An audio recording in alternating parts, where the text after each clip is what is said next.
Hello friends, आज मैं बात करने के लिए जा रहा हूँ न्यूटन्स के फर्स्ट लॉ के बारे में। ठीक है, ये हम ऐसा भी कह सकते हैं कि गैलीलियो के लॉ का ही अपडेट वर्जन है। ठीक है दोस्तों, देखिए न्यूटन्स के फर्स्ट लॉ में न्यूटन्स ने हमसे क्या कहा कि every body continues in its state of rest और uniform motion in a straight line unless it is compelled by name of external force to change that state.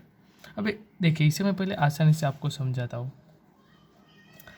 इसने क्या कहा कि एक्सटर्नल फोर्स जब तक नहीं लगेगा बाहर से, ठीक है, तब तक every body continues in the state of rest. यदि वो रेस्ट में है तो रेस्ट में रहेगी, और यूनिफॉर्म मोशन में है तो फिर स्ट्रेट लाइन इन अनलेस। ठीक है, यदि स्ट्रेट लाइन में यदि वो यूनिफॉर्म मोशन में चल रही है तो फिर वो उसी मोशन में क्या होगी, चलती रहेगी। ठीक है, लेकिन यदि उस पर एक्सटर्नल फोर्स लगाया जाए तो फिर उसमें कुछ चेंज आ सकता है। अब मैं एकदम आसान सिंपल सा जो हमारे टेक्स्ट बुक में एग्जांपल दिया गया, यदि मैं उसकी बात करूँ तो उसमें क्या कहा गया है कि एक टेबल है, ठीक है, और उस टेबल के ऊपर एक बुक रखी है। ठीक है, ये मान लो ये रही हमारी वो बुक। तो उसने क्या कहा है कि जब तक इस बुक को हम हिलाएंगे नहीं तब तक ये मोशन नहीं करेगी। ठीक है, अभी क्या है, ये रेस्ट पोजीशन में है। तो ये तो हमें समझ में आ गया कि चलिए भाई, फोर्स जब तक हम बाहर से अप्लाई नहीं होगा तब तक ये रेस्ट पे रहेगी। अब मुझे ये मोशन में कब आएगी, जब मैं इसे उठा के कहीं पे रख दूंगा। मान लो यहाँ से मैं यहाँ पे रखूँ तो हाँ, मैं कह सकता हूँ कि वो उसने अपना पोजीशन जो है वो चेंज किया। ठीक है, लेकिन अब एक और सिचुएशन देखते हैं।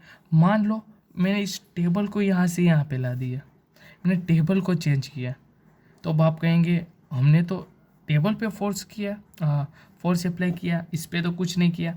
लेकिन तो इस सिचुएशन में भी इसका तो वर्क जो होगा वो ज़ीरो ही होगा। अब ऐसा क्यों?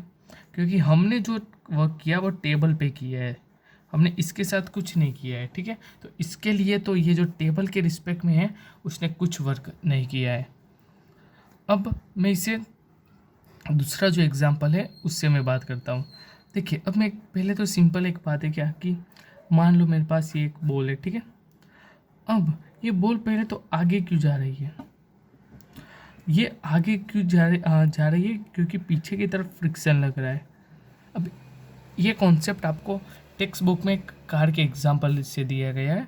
उसमें क्या कहा गया है कि आपके पास एक कार है, ठीक है, वो कार जब आगे की तरफ इसलिए जा रही है क्योंकि उसके जो टायर होते हैं वहाँ पे एक पीछे की तरफ फ्रिक्शन लगता है। अब फ्रिक्शन पीछे की तरफ लगने के कारण वो आगे जाती है। अब प्रूफ क्या है, मान लो मैं इस कार को हवा में ले लूँ, ठीक है, यहाँ से कुछ इस तरीके से, ये रहा हमारा ग्राउंड, और ये देखिए एज हाइट पे आ गया, ऊपर आ गई हमारी कार।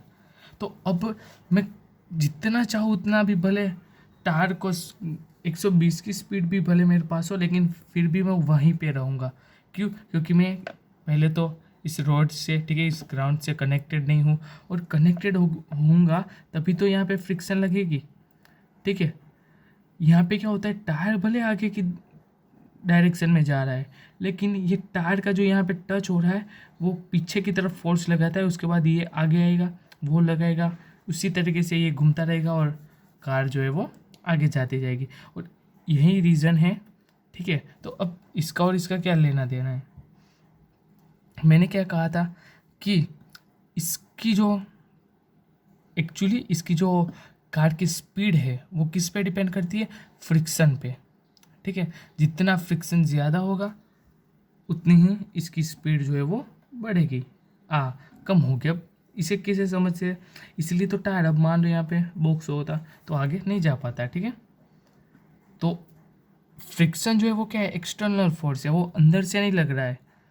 ठीक है, अब मान लो यहाँ पे कोई स्पेस में, यदि यही बॉल स्पेस में होता तो स्पेस पे तो कोई फोर्स नहीं लगता, तो वो क्या होता, इन्फाइनाइट तक उसकी जो स्पीड है उसी में वो जाता जाता। और यहीं यहाँ पे लिखा हुआ है कि एक्सटर्नल फोर्स जहाँ जब तक ना हो तब तक जो भी बॉडी यदि रेस्ट में है तो रेस्ट पे रहेगी, और कंटिन्यूस मोशन करेगी तो फिर कंटिन्यूसली यूनिफॉर्म मोशन करेगी स्ट्रेंथ लाइन में। ठीक है, तो बस एकदम आसान सा यही था हमारा न्यूटन्स का फर्स्ट लॉ।